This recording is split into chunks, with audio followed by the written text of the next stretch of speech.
नमस्कार, स्वागत है आपका भीम न्यूज इंडिया में। आप देख रहे हैं भीम न्यूज इंडिया। मैं हूं आपका दोस्त विनय कुमार सिंघल। कल से चुनाव आयोग हर मतदाता का एसआईआर कराने वाला है।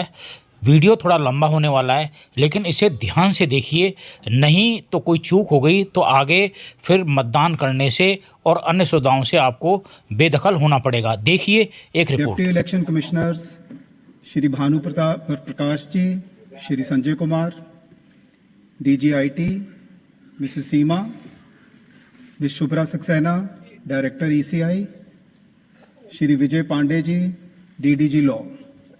आई am Ashish Goyal, DG media.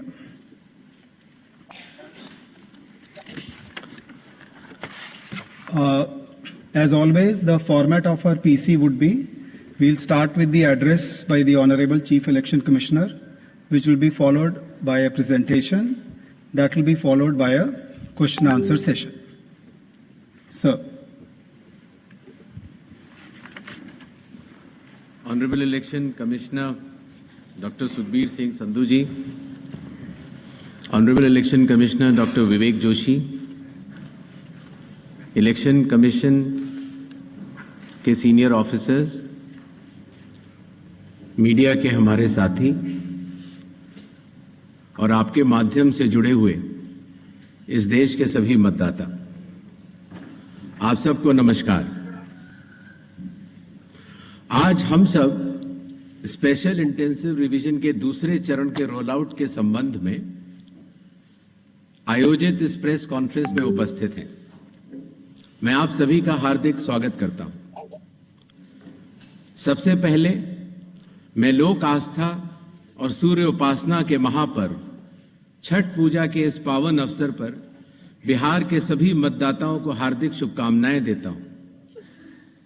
आज अस्ताचलगामी भगवान भास्कर को अर्घ्य देने के शुभ दिन पर मैं बिहार के 7.5 करोड़ मतदाताओं को विशेष रूप से नमन करता हूं, जिन्होंने निर्वाचन आयोग पर अटूट विश्वास जताया है और SIR में पूर्ण भागीदारी निभाई और अब इस चुनाव में मतदान करने के लिए उत्साहित है। बिहार में SIR के सफल संचालन के बाद आयोग ने देश के सभी 36 मुख्य निर्वाचन अधिकारियों के साथ 2 महत्वपूर्ण सम्मेलन आयोजित किए।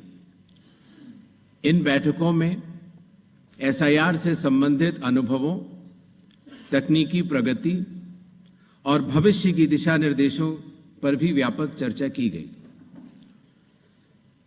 पिछले SIR की मतदाता सूची से मैनुअल भी और तकनीकी तरीके से भी दोनों स्तरों पर मिलान का कार्य लगभग पूरा कर लिया गया है और इसके तैयारी के आधार पर अब चयनित राज्यों में SIR का दूसरा चरण प्रारंभ किया जाएगा। याद रहे, SIR का प्रमुख उद्देश्य है हर योग्य मतदाता को सूची में शामिल करना और अयोग्य को मतदाता सूची से हटाना। आइए अब PPT के माध्यम से आपको विस्तार में SIR के इस फेज 2 के बारे में बताते हैं। जैसा कि आप सबको पता है, SIR का फेज 1 समाप्त हुआ और इस चरण की सबसे बड़ी खूबी यह रही कि बिहार के 7.5 करोड़ मतदाताओं ने बढ़ चढ़कर पार्टिसिपेट किया। 90,000 BLOs, सभी 12 राजनीतिक दलों के 1.6 लाख बूथ लेवल एजेंट्स, सब ने मिलकर मतदाता सूची को शुद्ध बनाने का कार्य किया और नतीजा आपके सामने है। 0 अपील्स, अर्थात बिहार की मतदाता सूची अधिकतम शुद्ध मानी जाएगी। अब फेज 2 12 राज्यों में या संघ शासित प्रदेशों में आरंभ होने वाला है। नेक्स्ट। किसी भी मतदाता के लिए जो उसकी अहर्ताएं हैं वो संविधान के अनुच्छेद 326 में लिखी गई हैं, अर्थात भारत का नागरिक होना, कम से कम आयु 18 वर्ष की होना, उस विधानसभा क्षेत्र का सामान्य निवासी होना और किसी अन्य कानून से उसको डिस्क्वालीफाई न किया गया।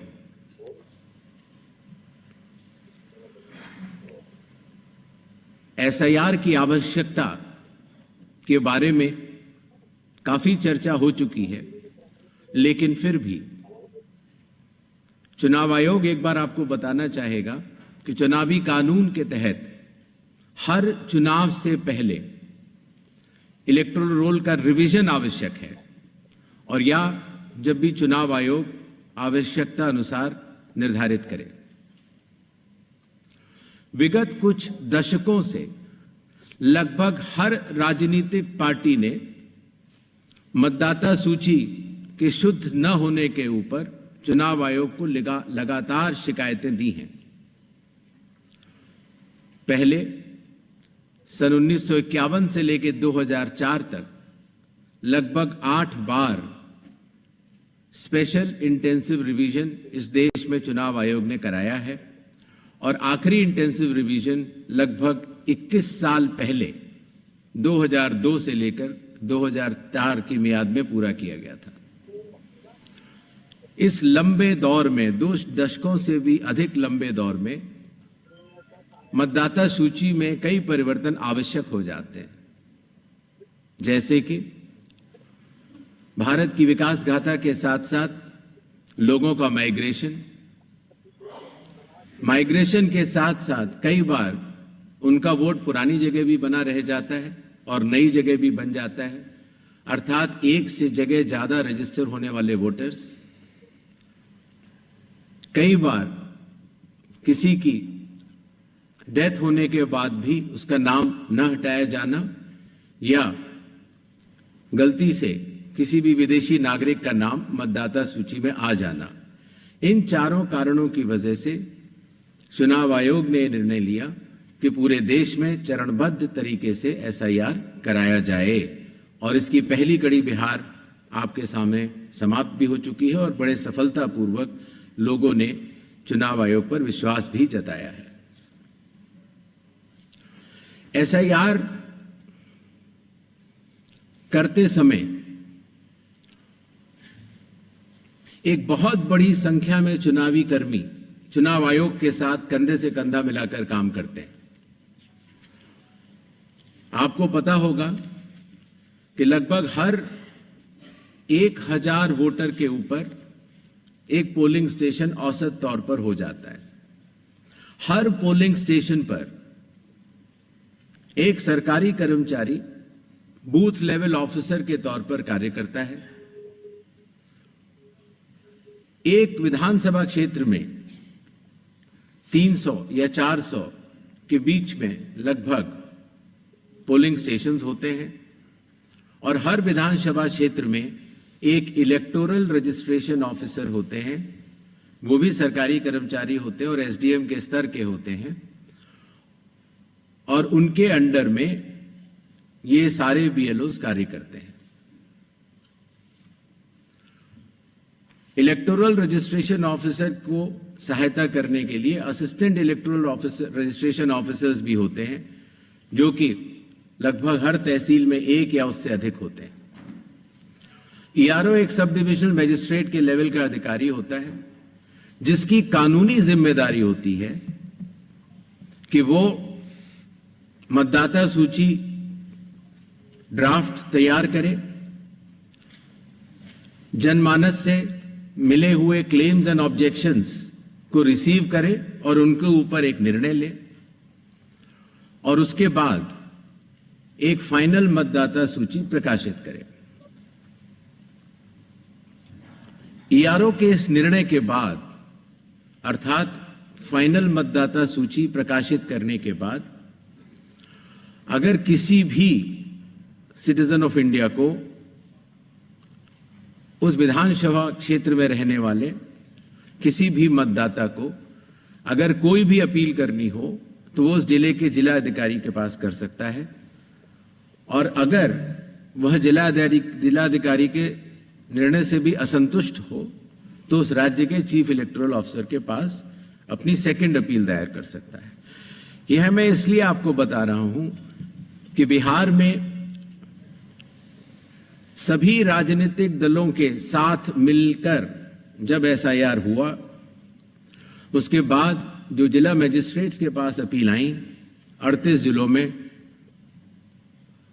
वह शून्य थी।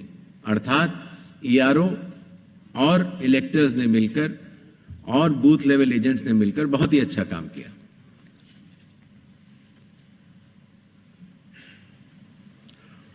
एसआईआर के समय ईआरओज और एईआरओज मिलकर सबसे पहला जो काम करेंगे वो इन्यूमरेशन फॉर्म्स को प्रिंट करेंगे। जिन राज्यों में एसआईआर हो रहा है या अभी होने वाला है, उनकी मतदाता सूची आज रात को 12 बजे फ्रीज कर दी जाएगी, और उन हर मतदाता को जिसका नाम उस सूची में है, उसको एक यूनिक इन्यूमरेशन फॉर्म प्रिंट करके बीएलओ उसके घर देने जाएंगे। इन्यूमरेशन फॉर्म में वो आवश्यक डिटेल्स होंगे जो कि आज की मतदाता सूची में है। जब बीएलओ फॉर्म्स डिस्ट्रीब्यूट करना शुरू करेंगे एग्जिस्टिंग इलेक्टर्स को, उसके बाद इन्यूमरेशन फॉर्म में जिसका भी नाम है वो उसको लिंक करने का प्रयास करेंगे कि क्या उन्हीं का नाम 2003 की सूची में था। अगर था तो उनको कोई भी कागज और नहीं देने होंगे। इसी तरीके से अगर उनका नाम स्वयं नहीं था और उनके पिताजी या माताजी का नाम था तो भी उनको कोई और कागज नहीं देने होंगे। तो ये लिंकिंग और मैचिंग, बिहार जब हमने एसआईआर किया था तो सिर्फ बिहार की अवेलेबल थी, और आज पूरे देश की 2002 से 4 में हुए एसआईआर की मतदाता सूची जो लिंक दिया गया है voters.eci.gov.in पर कोई भी देख सकता है और इस मैचिंग को स्वयं भी कर सकता है। बीएलओज बूथ लेवल ऑफिसर्स एसआईआर की प्रमुख कड़ी होते हैं। जब वो घर जाते हैं तो कई बार ऐसा भी हो सकता है कि किसी और व्यक्ति की उम्र उस घर में 18 साल के ऊपर की हो गई हो, तो हाथ की हाथ उसी समय वो उनका फॉर्म 6 भी भरवा लेंगे और डिक्लेरेशन भी ले लेंगे और उसकी मैचिंग और लिंकिंग भी पुराने एसआईआर से कर लेंगे। कई बार हमारे मतदाता अगर पढ़ने या लिखने में उनको दिक्कत है तो बूथ लेवल ऑफिसर उनको इन्यूमरेशन फॉर्म भरने में मदद भी करेगा, और मदद करने के बाद इस तरह के सारे इन्यूमरेशन फॉर्म्स मैचिंग और लिंकिंग करने के बाद वो ईआरओ और एईआरओ को जमा करेगा। कई बार एक बार जब बूथ लेवल ऑफिसर घर जाता है तो या तो कुछ मतदाता अवेलेबल नहीं होते या कहीं गए होते हैं, और या उनको मैचिंग या लिंकिंग करने में कोई समय लग रहा हो, तो ऐसे केस में बूथ लेवल ऑफिसर्स दूसरी बार भी जाएंगे और तीसरी बार भी जाएंगे।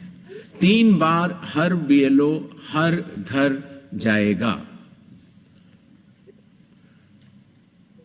जो प्रवासी लोगों की समस्या को हटाने के लिए, जो राज्य से कुछ समय के लिए बाहर गए हुए हैं लेकिन वहीं के सामान्यतः रहने वाले हैं, वो ऑनलाइन भी भर सकते हैं, और खास तौर से कई बार अर्बन वोटर्स को, क्योंकि उनके दिन के समय ही ऑफिस आवर्स रहते हैं, तो वो भी ऑनलाइन भर सकते हैं। बूथ लेवल ऑफिसर का यह भी कार्य होगा कि जब वो इन्यूमरेशन फॉर्म देता है तो इन्यूमरेशन फॉर्म दस्तखत करके मतदाता को वापस भी करना होता है। तो अगर मतदाता की मृत्यु हो चुकी हो, या वो स्थायी रूप से प्रवास कर चुका हो, या वो एक से जगह ज्यादा रजिस्टर हो गया हो, तो वो उस जगह दस्तखत नहीं कर पाएगा, और ऐसे लोगों की शिनाख्त करना भी बीएलओ की जिम्मेदारी है। एक बात मैं फिर कहना चाहता हूं कि जो मतगणना वो इन्यूमरेशन फॉर्म की जो फेज होगी उसमें किसी भी व्यक्ति से किसी और कागज की आवश्यकता नहीं होगी, बस उन्हें अपनी मैचिंग या लिंकिंग दिखानी होगी कि 2003 में किसके साथ है। नेक्स्ट, सारे फॉर्म्स मिलने के बाद ईआरओ और एईआरओ ड्राफ्ट सूची प्रकाशित करेंगे। ड्राफ्ट सूची में उन्हीं मतदाताओं का नाम होगा जिनके इन्यूमरेशन फॉर्म्स वापस मिल गए हैं।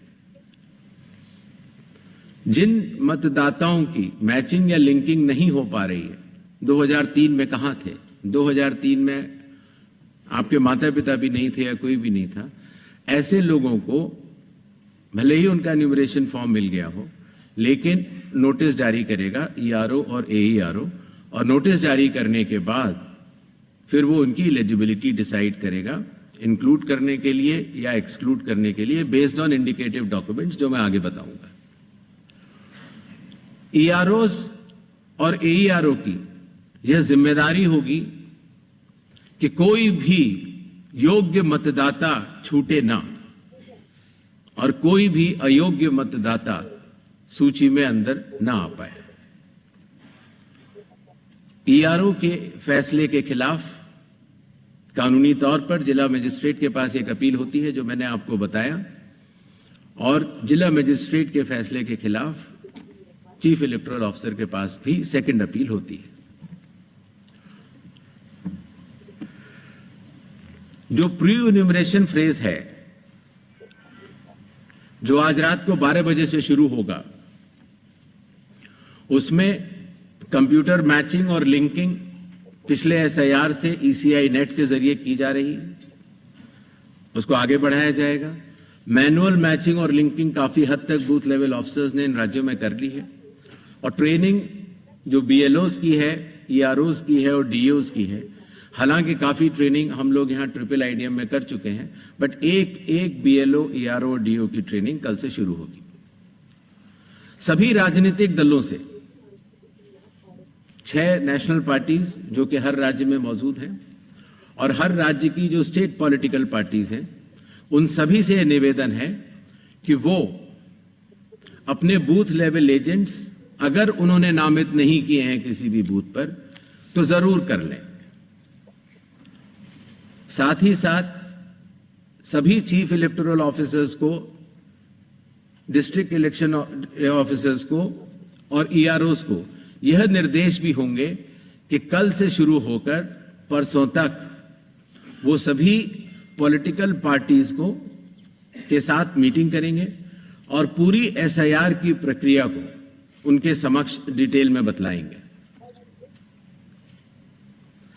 जहां तक बूथ लेवल एजेंट्स का सवाल है हर पॉलिटिकल पार्टी के, जैसा कि बिहार में था, हर बूथ लेवल एजेंट एक दिन में 50 इन्यूमरेशन फॉर्म्स जो साइंड हो इलेक्टर्स के, वो कलेक्ट भी कर सकता है, उसके ऊपर अपना सर्टिफिकेशन दे सकता है और बूथ लेवल ऑफिसर्स को भी दे सकता है। इससे जो चुनावी कर्मी हैं और जो राजनीतिक दलों के नुमाइंदे हैं, दोनों मिलकर साथ काम कर सकते हैं। इन्यूमरेशन फेज में इन्यूमरेशन फॉर्म की प्रिंटिंग, डिस्ट्रीब्यूशन, मैचिंग और लिंकिंग विद 2002, 3 या 4 इलेक्टोरल रोल्स और इन्यूमरेशन फॉर्म्स को वापस कलेक्ट करने का कार्य होगा।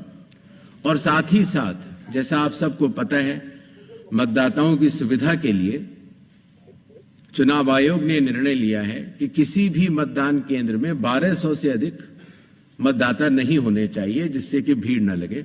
उसके हिसाब से रैशनलाइजेशन ऑफ पोलिंग स्टेशंस भी होगा। सारे इन्यूमरेशन फॉर्म्स जो वापस आने थे, उनके आने के बाद इलेक्टोरल रोल्स की ड्राफ्ट पब्लिश की जाएगी। ये सारी स्टेप्स वही हैं जो बिहार में हुई हैं।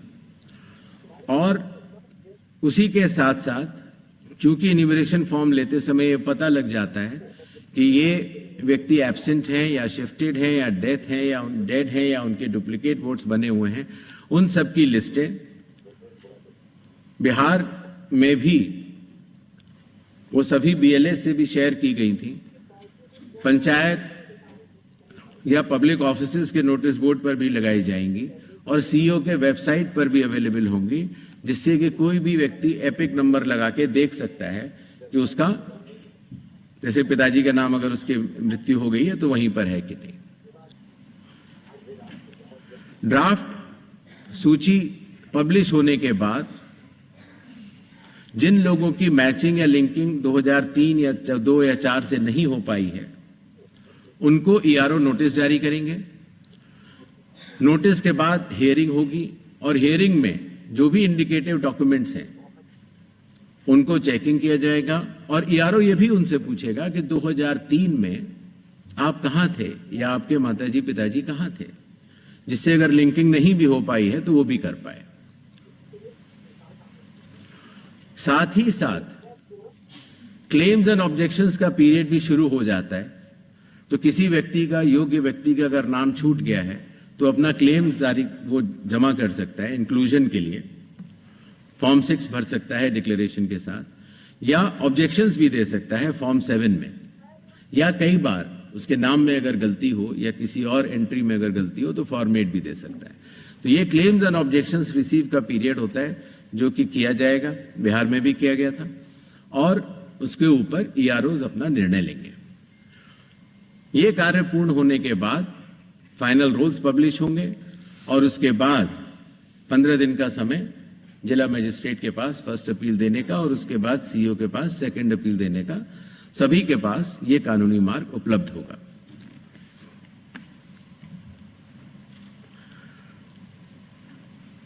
जैसा कि बिहार में चुनाव आयोग ने बहुत सफलतापूर्वक दर्शाया कि जो वल्नरेबल ग्रुप्स होते हैं, खास तौर से जो बुजुर्ग हैं या बीमार हैं या दिव्यांग हैं या कई बार हमारी बुजुर्ग महिलाएं हैं, तो इनको अगर किसी भी मैचिंग करनी है 2003 से या लिंकिंग करनी है, उन्हें कंप्यूटर नहीं आता, उनके पास मोबाइल नहीं है या उनको कोई सर्टिफिकेट बनवाना है, तो वॉलंटियर्स जो है वो या तो सरकारी कर्मचारी होते हैं या NCC या NSS के वॉलंटियर्स होते हैं। तो स्वयं उस व्यक्ति के लिए वो चले जाते हैं और वो कागज बनवा लेते हैं, जिससे कि हमारे मतदाताओं को कोई भी असुविधा नहीं हो। और इसकी वजह से आपने देखा होगा बिहार में जब 7.5 करोड़ मतदाताओं ने चुनाव आयोग के साथ कंधे से कंधा मिलाकर जब काम किया तो कोई भी परेशानी नहीं हुई। इस फेज में SIR के समय 1200 तक हम पोलिंग स्टेशंस को भी रैशनलाइज कर लेंगे और कुछ नए पोलिंग स्टेशंस भी खोले जाएंगे जो कि बदलाव के साथ साथ हाई राइज बिल्डिंग्स में भी होंगे या गेटेड कॉलोनीज में, या कई बार जो स्लम क्लस्टर्स छूट गए हैं वहां पर भी। इस विषय पर जो ड्राफ्ट पब्लिश होता है उसमें पॉलिटिकल पार्टी से DOs चर्चा भी करते हैं और उसके बाद ये 1200 हर पोलिंग स्टेशन की अलग अलग मतदाता सूची प्रकाशित की जाती है। यह ध्यान रखना होगा कि एक बूथ पर एक फैमिली के या एक घर पर रहने वाले सभी लोगों का नाम एक ही जगह आ जाए, उससे मतदाताओं को बहुत सुविधा होती है और बिहार में इसमें काफी लोगों ने मिलकर अच्छा काम किया।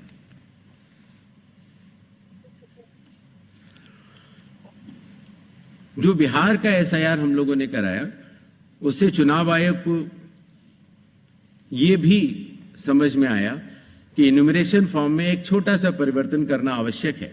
अर्थात जहां रेड बॉक्स आप देख रहे हैं वहां डिटेल्स ऑफ प्रीवियस SIR है। अर्थात 2003 में अगर आप स्वयं थे तो उसके डिटेल्स भर दें, या 2003 में आपके पिताजी या चाचा या कोई भी उस जनरेशन के थे उनका भर दें, जिससे कि मिलान सरल हो जाए।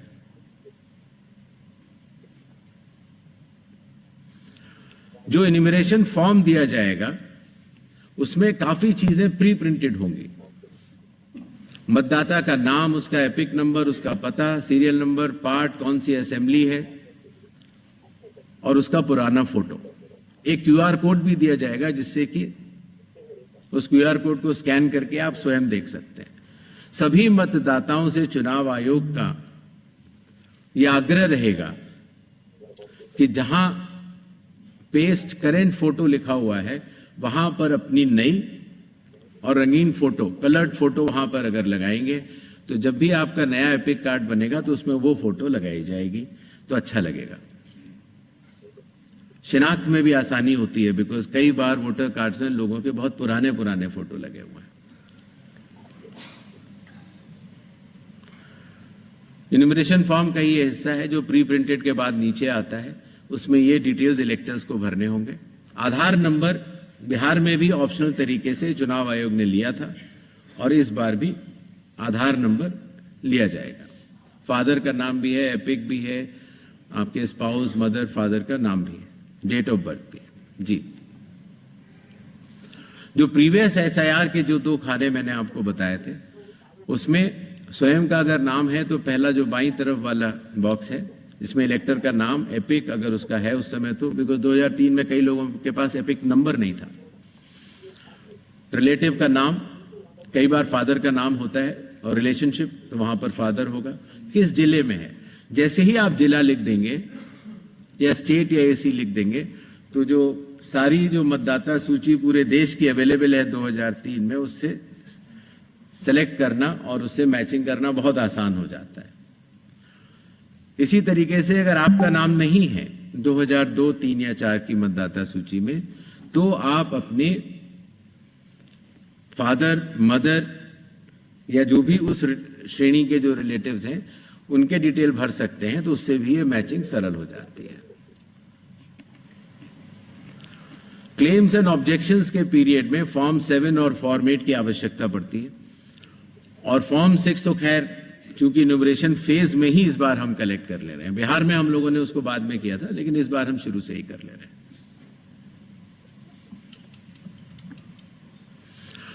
जो लिस्ट ऑफ इंडिकेटिव डॉक्यूमेंट्स हैं, जिन लोगों का 2002, 3 या 4 की मतदाता सूची से मिलान हो चुका है, उन्हें कोई भी डॉक्यूमेंट देने की आवश्यकता नहीं है, और जिन लोगों का मिलान नहीं हो पाया वो संख्या काफी कम रह जाती है। सिर्फ उन्हीं लोगों को ये इंडिकेटिव डॉक्यूमेंट्स देने होंगे जो बिहार में थे 11 वो, और आधार कार्ड, नागरिकता का प्रमाण चूंकि नहीं है तो वो आइडेंटिटी पर्पस के लिए लोग दे सकते हैं। नेक्स्ट, ये वो 12 राज्य हैं जहां पर कल से एसआईआर शुरू होने वाला है। Andaman and Nicobar island union territory, state Chhattisgarh, Goa, Gujarat, Kerala, union territory Lakshadweep, Madhya Pradesh, Puducherry union territory, Rajasthan, Tamil Nadu, Uttar Pradesh, west Bengal, इन 12 राज्यों में कुल मतदाता 51 करोड़ के लगभग हैं। लगभग 5,33,000 बूथ लेवल ऑफिसर्स इस महान कार्य में अपना योगदान देंगे। लगभग 7,64,000 बूथ लेवल एजेंट्स जो पार्टीज द्वारा नामित हैं वो इसमें अपना योगदान देंगे, और लगभग 10,500 EROs और लगभग 321 कलेक्टर्स, ये पूरी चुनावी कर्मियों की जो टीम है वो इस एसआईआर की फेज 2 में कार्य करेगी और इसको सफल बनाएगी। शेड्यूल, प्रिंटिंग और ट्रेनिंग का कार्य कल से शुरू होगा और 3 नवंबर तक चलेगा। हाउस टू हाउस इन्यूमरेशन 4 नवंबर से 4 दिसंबर तक। Publication of draft electoral rolls 9 दिसंबर 2025। क्लेम्स एंड ऑब्जेक्शंस का पीरियड 9 दिसंबर 2025 से लेकर 8 जनवरी 2026। जिन लोगों को नोटिस जाएंगे उनकी हियरिंग और वेरिफिकेशन का समय 9 दिसंबर से 31 जनवरी तक होगा, और फाइनल इलेक्टोरल रोल्स 7 फरवरी 2026 को प्रकाशित किए जाएंगे। धन्यवाद। आप देख रहे थे भीम न्यूज़ इंडिया। यदि आपको हमारे द्वारा दिखाई गई खबरें पसंद है तो प्लीज़ हमारे चैनल को यूट्यूब पर सब्सक्राइब कीजिए, लाइक कीजिए, शेयर कीजिए। आने वाले नोटिफिकेशन के लिए बेल आइकन का बटन दबाना ना भूलें। भीम न्यूज़ इंडिया के फेसबुक पेज, ट्विटर यानी एक्स और टेलीग्राम पर भी आप इसको फॉलो कर सकते हैं।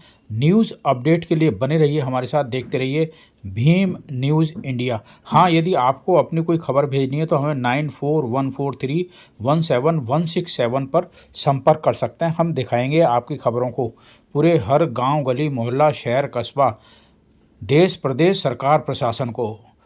देखते रहिए भीम न्यूज़ इंडिया। आपका बहुत बहुत धन्यवाद।